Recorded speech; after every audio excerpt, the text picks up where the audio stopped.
for this video, bumalik na ang ating ibon. Buti nga tinulungan ako ni Boy Macho Nurin.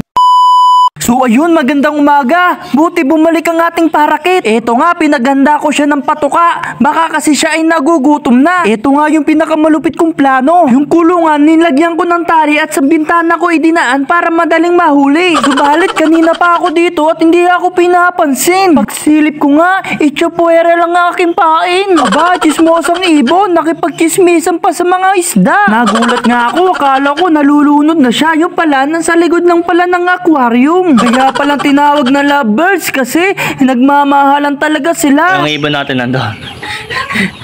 Nandito si Macho Nurin na, yun o. Hindi mahuli. Yun o. Kita. Yun.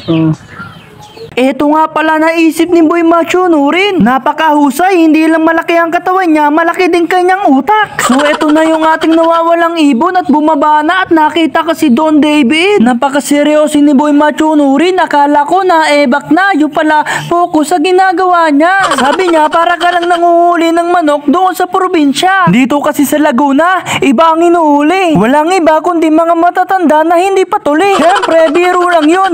Balik na tayo sa kwento. Eto nga, napadami nga namin ng buhos ng patuka. Ang taga nga namin dito, kala ko nga abutin kami ng umaga.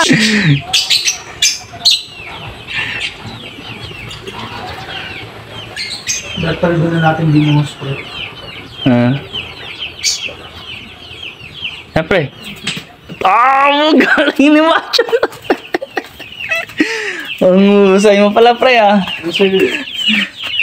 Napakahusay talaga ni Boy Macho Nurin. Akalain mo, naisip niya yun? So ayun, pinagtulungan na namin at kumuha pa nga kami dito ng chicken wire. At yung papansinin nyo, yung mga 45 days namin, ayun, nakipagchismisan. Tapos ang mayambag ko naman dito sa bidyong to, eto aking naisip, gumawa ko ng pintuan dito para naman napakadali at napaka-easy na kunin. Hindi namin magawang mabuksan, baka kasi makalusot sa butas. Kaya kumuha na ako ng regaling bakal. Gumawa ako ng maliit na pintuan para sa ganun ay mandali lang makuha. Hindi ko nga akalain na makukuha ko tong ibon na to kasi sobrang mahal daw nito. Saka bigay din sa akin ng followers. Isipin nyo mga katampi, para siyang kalapate. Kalungkutan nga ako kahapon, nakala ko hindi ko na siya makikita pero ngayon nakita ko na mga katampi kaya sobrang saya ko talaga. At ito na nga mga katampi, napakatalino ko talaga.